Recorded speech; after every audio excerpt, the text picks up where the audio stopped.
အားလုံးပဲမင်္ဂလာပါခင်ဗျာကျွန်တော်တို့ရဲ့နောင်ရုံ official horror channel လေးကနေပရိသတ်များအားလုံးကိုနှွေးထွေးစွာနဲ့ကြိုဆိုလိုက်ပါရခင်ဗျာ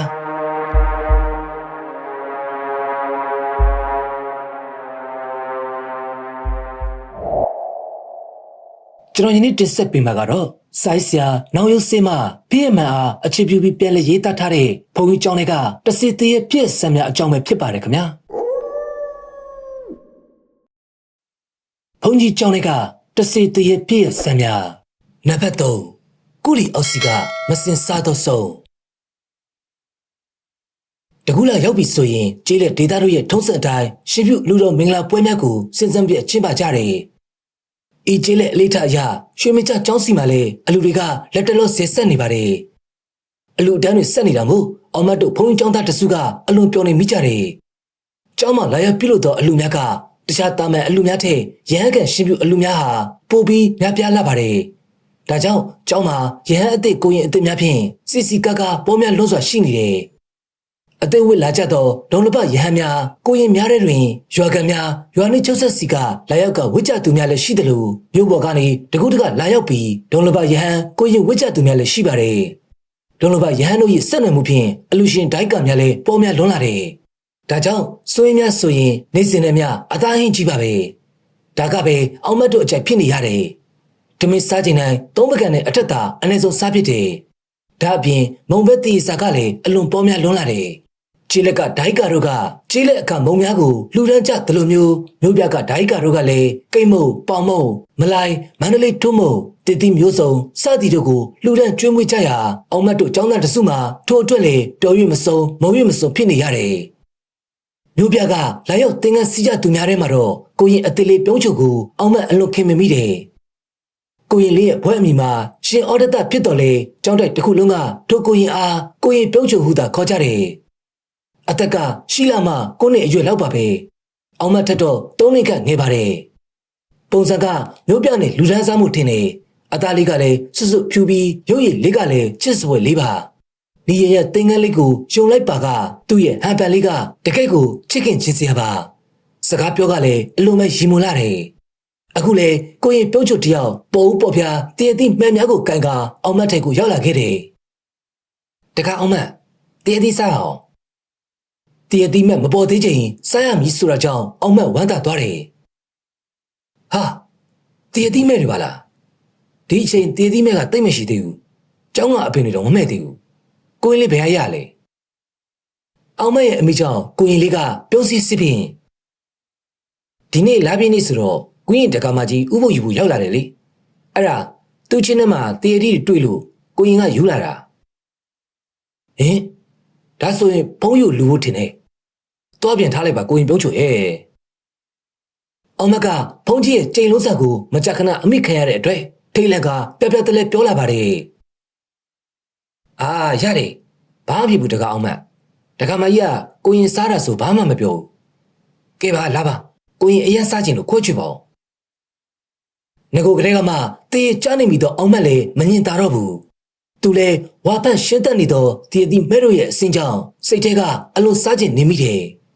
ဒါကြောင့်ခေါင်းကိုညှိပ်ပြကနှစ်ဦးသားမိဖို့ဆောင်စီကိုတတိစိတ်တွားပြီးတည်ရသီးတို့ကိုခွဲစားကြတော့တယ်ပေါ်ဖျားပြီမို့နှစ်ဦးသားစားကောင်းကောင်းဖြင့်စားမိဒီမှာတည်သီးငါးလုံးဟာတခဏဖြင့်ကုံသွားပါတော့တယ်ထိုနေ့ညတကြောင်လုံးတိတ်ဆိတ်ငြိမ်သက်နေတယ်ထိုအချိန်မှာတော့အောင်မတယောက်ဝမ်းထဲကနေရစ်ရစ်ကနာနေတဲ့အတွက်အိယာအတွင်းဟိုလိတ်တီလေးလုံနေရတယ်နေ့လက်ကတည်ရသီးမဲတို့ကိုသူနဲ့ကိုရင်ပြုံးချိုတို့စားခဲ့ကြတယ်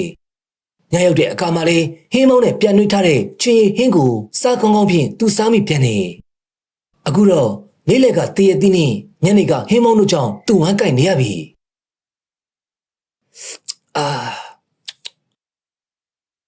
အောင်မအကြိတ်ရင်းနဲ့အသာညီးနေမိတယ်အိမ်သာတွားတက်လိုက်ရင်တော့တက်တာနိုင်တယ်သို့တော်လေသူတို့တက်ရတဲ့အိမ်သာကကျောင်းရဲ့အနောက်ဘက်ထိပ်အစွန်ဆုံးမှရှိနေတယ်ထိုစီကိုသူတယောက်တည်းမတွားရဘူးအဖေခေါ်ရအောင်လေဘသူ့ကိုခေါ်ရမယ်မသိဘူး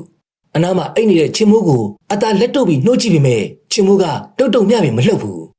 သူကအိမ်မောကျပြီးအဟောက်တောင်မပြတ်ခဲ့ဘူးအောင်မစောချွေပြန်နေရပြီဗိုက်ထဲကရင်းနာနေမှုကိုတက်နေတယ်လို့ထိန်းကြည့်ပေမဲ့လုံးဝမရဘူး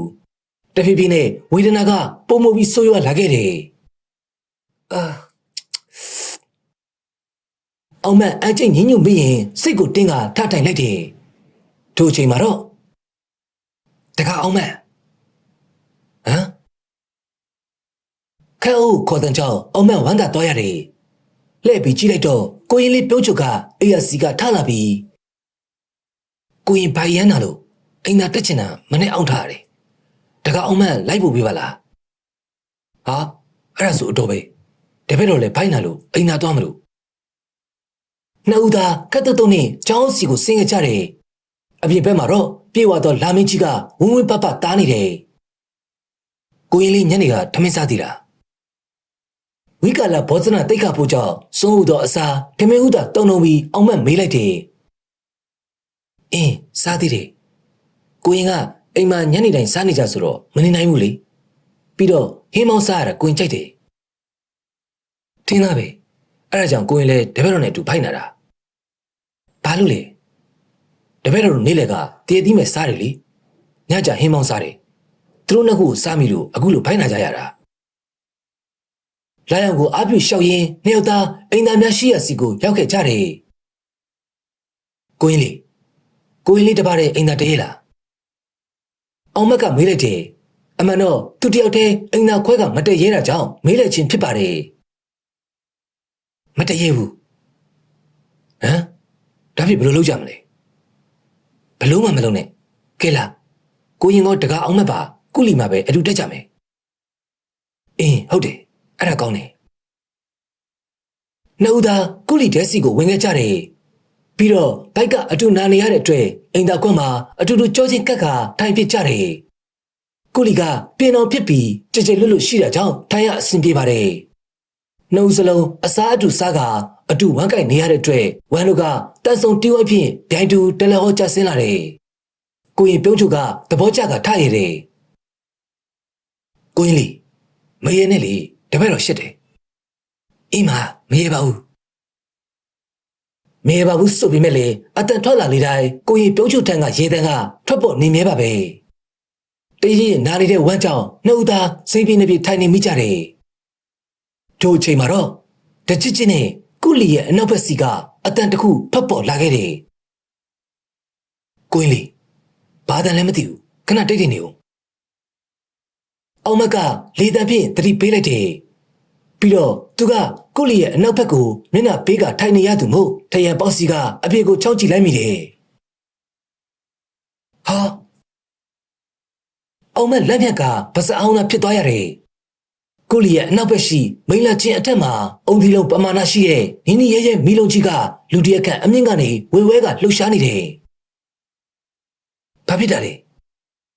ကိုရင်ပြုံးချုပ်ကလေတံလေးဖြင့်မေးလာတယ်တရလားမသိဘူးကိုရင်အနောက်မှာမီလုံးကြီးဝဲနေတယ်ဟင်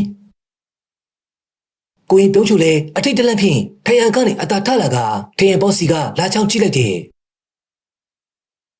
ဟာမိတရေကြီးပဲကိုရင်ကြောက်တယ်ကိုရင်ပြုံးချုပ်ကပျော်ပျော်ဆူဆူနဲ့အောင်မက်စီကိုတိုးကပ်လာပြီးအင်ဂျီကိုကြစ်နေအောင်စုပ်ကန်ထားတယ်အောင်မက်မှလည်းတကူလုံးတုံရင်နေရပါပြီကိုရင်လေးတိတ်တိတ်နေနော်အတန်မထွက်နဲ့တော့ကြအတန်ကြပြီးတပည့်တော်စီဝင်လာနေလိမ့်မယ်ကိုရင်ပြုံးချုပ်ကိုခေါင်းငိတ်ပြပါတယ်ပြီးတော့လက်တစ်ဖက်နဲ့သူ့ရဲ့ပါးစပ်ကိုပိတ်ထားတယ်မီလုံကြီးကမိန်လာချင်းပေါ်မှာအချိန်တော်ကြာဝိဝိုက်နေခဲ့တယ်အတော်လေးကြာကမှဝေဝဲနေရကနေရုတ်တရက်အပေါ်ဘက်စီကိုလွင်ငနဲ့ထိုးတက်သွားကအောက်စီကိုအရှင်ဖြစ်ပြန်ကျလာပြီးတဲ့နောက်မိန်လာချင်းရဲ့လက်ရနေတဲ့အပေါက်စီကနေတဆင့်ကျင်းတဲ့စီကိုဝင်ရောက်သွားပါတော့တယ်အောင်မနဲ့ကိုရင်လေးမှလည်းထိုအချင်းရောက်ကြောင်းလက်ပြန်သွားပြီးတူးလက်ကိုတူးစုပ်ကန်လိုက်မိကြတယ်ပြေးကြမယ်လေကိုရင်ပြုံးချုပ်ကလေတံဖြစ်ပြောကထပ်ပြေးရဲ့ပြင်ပါတယ်အောင်မကကိုရင်ပြုံးချုပ်ရဲ့လက်ကိုလျင်မြန်စွာလက်ဆွဲလိုက်ပြီးကိုရင်နေဦးလေတွေ့ကြသူတကားပေါက်ရှိမှဆိုဘယ်လိုလုပ်မလဲကိုရင်ကိုကိုက်ဆံမို့ဒီမှာအသာထိုင်းနေခဏနေသူပြန်မှပဲအမြန်ပြေးကြမယ်ကိုရင်ပြုံးချုပ်ငြိမ်ချသွားပြန်နေအောင်မအနားစီမှာအသာပြန်လာထိုင်နေထို့နောက်မှာတော့ကြောက်စိတ်ကြောင့်နှစ်ဦးသားစကားပင်မဆိုရဲကြတော့ဘူးမတော်လို့မိသေးရဲ့ကြီးကသူ သူတို့အတန်ကိုကြားပြီးအိမ်သာခွက်စီကနေရုတ်တရက်ထွက်လာမှကိုသူတို့စိုးရိမ်မိကြတယ်။သူတို့အတွက်အခွင့်အရေးကမီလုံးကြီးပြန်ထွက်လာတဲ့အထိစောင့်နေကြရန်သာရှိပါတော့တယ်။မီလုံးကြီးမိန်လာချင်းစီဝင်သွားသည်မှာအချိန်တော်ပင်ကြာလာပြီ။အောင်မနဲ့ကိုရင်ပြုံးချုံမှလည်းမီလုံးကြီးပြန်ထွက်လာမယ့်အချိန်ကိုတုံလုံးစွာဖြင့်စောင့်စားနေမိတယ်။ထိုအချိန်မှာတော့ကိုရင်ပြုံးချုံအောင်မမင်းတို့အထဲမှာရှိနေကြလားအပြင်ကတကားခောက်တန်တဲ့အတူထက်ဆင့်ထွက်ပေါ်လာတဲ့အတန်ကြောင့်အောင်မလန့်နိုးလာရတယ်ကိုရင်ပြုံးချုံအောင်မအထဲကမင်းတို့လားထပ်မံထွက်ပေါ်လာတဲ့အတန်ကိုကြားလိုက်တဲ့အခါမှာတော့အောင်မဝမ်းသာသွားတယ်အတန်ကဦးစင်တောင်ရရဲ့အတန်ဖြစ်ကြောင်းသူသိလိုက်တယ်ဒါပေမဲ့ရုပ်ကြီးအတွေ့တစ်ခုကြောင့်သူလန့်သွားပြန်တယ်မိသည်ရဲ့ကြီးကဦးစင်တောင်ရရဲ့အတန်နဲ့အယောင်ဆောင်ပြီးသူတို့ကိုခေါ်ချင်းလည်းဖြစ်နိုင်တယ်ထိုအချိန်မှာတော့ကိုရင်ပြုံးချုံလည်းနိုးလာခဲ့ပြီးတုံလုံးနေခဲ့တယ်အောင်မပြုံးချုံခေါ်တန်ကကျဲလာသလိုတကောက်ခောက်တန်ကလည်းပြင်းထန်လာတယ်တကောက်အောင်မဖွင့်နဲ့နော်ကိုရင်ကြောက်တယ်ကိုရင်ပြုံးချုံတယောက်ငိုနေပါပြီအောင်မလည်းဘာလို့ရမှမသိတော့ဘူးဘယ်သူလဲစိတ်ကိုတင်းကလေတံမာမဖြင့်ပြန်မေးမိလိုက်တယ်ဟာတွေ့ပြီဟဲ့အောင်မတို့ကိုရီထဲမှာအပြင်ကတစုံတယောက်တန်ကိုလှမ်းပြောနေတယ်လို့မျိုးအော်ပြောနေပါတယ်ပြီးတော့ဟေးအောင်မငါဥတံဝရတကားဖွင့်မင်းနဲ့တူပြုံးချုံကိုရှိလားအပြင်ကတကားဖွင့်ရပြောတော်လေအောင်မမဖွင့်ရသေးပါဘူးတေချာလို့လားမိသေးကြီးအယောင်စောင်းထားတာမဟုတ်ဘူးလားဟမ်အထက်ကအဖြစ်ကြောင့်ဦးစင်တောင်ရအအောင်မင်းသက်သွားမိတယ်တစုံတစ်ခုမှားနေပြီဟုလေတွေးလိုက်မိသွားပြီအောင်မငါဥတံဝရအစ်စ်ဟာဘာတည်းမှမဟုတ်ဘူးမနဲ့ထားချင်ရောက်လို့အားလုံးတို့တော့မင်းတို့မတွေ့လို့ငါတို့လိုက်ရှာနေတာဒီမှာကျန်တဲ့ဦးစင်းတွေကိုရင်တွေရောပါတဲ့ဟာတကယ်လားဟုတ်တယ်ငါတို့လည်းပါတယ်ဟုတ်တယ်ဟေးပါတယ်အပြင်ကတယောက်တစ်ပေါက်ပြောတယ်များထွက်ပေါ်လာတယ်ဒီတော့မှအောင်မလဲတကားကိုဖွင့်လိုက်တယ်အပြင်မှာရှိနေတာကဥတံဝရနဲ့အတူတခြားဦးစင်းများနဲ့ကိုရင်ကြောင်းသားများဖြစ်နေတယ်ဟာဦးစင်းကဲပေါင်းဗျာတပည့်တော်မိသေးကြီးချောင်းနေလို့ဟာအောင်မကရှက်ကြီးတဲ့ငင်နဲ့မိုးယိုကပြောပါတယ်ကိုရင်ပြုံးချုံကလည်းအောင်မနီးတူအပြင်စီကိုပြေးထွက်လာပြီးဦးစင်းတစ်ပတ်ကိုပြေးပက်ထားကငုံနေခဲ့တယ်တခုခုတော့မှားနေပြီသူတို့ကိုဘုန်းကြီးစီခေါ်တော့ပြီးအကျိုးကြောင့်ရှောက်ထားမှဖြစ်မယ်ဦးစင်တန်ရတို့ကအောင်မတ်တို့ကိုကြောက်တဲ့ကြီးစီတို့ခေါ်ဆောင်လာခဲ့ကြတယ်။ကျောင်းနိုင်ဘုန်းကြီးရှေးမောက်တွင်အောင်မတ်ပြောပြနေသောအကြောင်းတို့ကိုအားလုံးကစိတ်ဝင်စားနဲ့နားထောင်နေကြတယ်။ဖြစ်စဉ်အားလုံးကိုအောင်မတ်ကပြောပြပြီးတဲ့အခါမှာတော့ကျောင်းနိုင်ဘုန်းကြီးကခေါင်းကိုတွင်ညှိတ်ခါတဲလေတနာစရာကောင်းတဲ့အတ္တသမားတွေပါလား။ဘယ်ဘဝရဲ့ဝှေ့ကျွေးကြောင်များသူတို့တွေဒီပညာရက်တွေကိုသင်ယူနေကြပါလေ။ထို့သူခန်းကြီးကြီးရေရွတ်လိုက်တယ်ပြီးတော့အောင်မနဲ့ကိုရင်ပြုံးချုံတို့အားကဲခလေးတို့မင်းတို့လည်းမကြောက်ကြနဲ့မင်းတို့မြင်ခဲ့တာတရေမဟုတ်ဘူးအဲ့ဒါမစင်စားဆုံးလို့ခေါ်တယ်သူတို့ကစုံ9မျိုးတည်းကအစင်အနေဆုံးဆုံးနေကွယ်တကယ်တော့သူတို့ဘဝကတိတ်ပြီးတနာစရာကောင်းတယ်တို့เจ้าမှလည်းအခုတလောကစွန်ရင်စွန်တမင်းတွေကအကောင်းတွေကြီးဆိုတော့သူလဲကုလီကိုမျက်စိကျပြီမပေါ့ပြီးတော့မင်းတို့ကလည်းကန်နှိတ်နေခဲ့လို့သာအကျိုးအကြောင်းတိုက်ဆိုင်ပြီးမြင်ကြရတာကဲမကြောက်ကြနဲ့တော့ကြားကြလားတင်းမဖေဟာအောင်မနဲ့ကိုရင်ပြုံးချုံတို့မှာဖုန်ကြီးရဲ့မိန်ကြားမှုရဲ့မို့သာတင်ပမိကြတော့လေစိတ်ကတော့ကြောက်နေသေးပါပဲဖုန်ကြီးရဲ့အဆုံးသက်မိကြားစကားကြောင့်ကြံသူများမှာတော့ပြုံးစီဖြစ်ကုန်ကြတယ်ထိုမှစပြီးနောက်တစ်နေ့နေ့လယ်ပိုင်းမှာတော့ထိုဖြစ်စဉ်ကြောင့်ကိုရင်ပြုံးချုံအားသူ့ရဲ့မိဘများကလူဝေးလဲစီကပြန်ခေါ်ဆောင်သွားပါတော့တယ်။ဤအရာကတော့စိတ်မကောင်းစရာပါ။ထို့အတူထိုဖြစ်စဉ်နဲ့ပတ်သက်ပြီးရွှေမင်းတင်ကျောင်းတိုင်းမှာအချင်းချင်းဆန်းနှကြောက်သောကျောင်းတွင်းစကားရက်လေးတစ်ခုထွက်ပေါ်လာပါတယ်။ထိုစကားရက်ကတော့ စုံကောင်ဟင်းကောင်းများရသည့်နေများတွင်ဟာစုံရင်တော့ကောင်းပြီဟဲ့ဒီညကိုလီတွားရင်တော့မိတရေနဲ့မစုံပါစေနဲ့လို့ဆူတောင်းရမယ်ဆိုတဲ့ကြောင်းနဲ့စကားရက်ကလေးတစ်ခုပဲဖြစ်ပါတော့တယ်ခင်ဗျာဟုတ်ကဲ့အားလုံးကိုအထူးပဲကျေးဇူးတင်ရှိပါတယ်ခင်ဗျာနောက်တစ်နေ့မှလည်းစာရေးဆရာနောက်ရုံးမှ PMR အခြေပြုပြီးရေးသားထားတဲ့ဘုံကြီးကျောင်းတွေကတစီတရဲ့ဖြစ်ဆန်းများထဲမှာနံပါတ်၄ကျောင်းအောက်ထက်ကခေါင်းတလားဆိုတဲ့စိတ်ဝင်စားဖွယ် PMR ဇာတ်လမ်းလေးကိုလည်းဆက်လက်ဆောင်မြောက်အားပေးကြပါအောင်ခင်ဗျာအားလုံးကိုအထူးပဲကျေးဇူးတင်ရှိပါတယ်ခင်ဗျာမင်္ဂလာရှိသောညချမ်းလေးပိုင်ဆိုင်နိုင်ကြပါစေခင်ဗျာ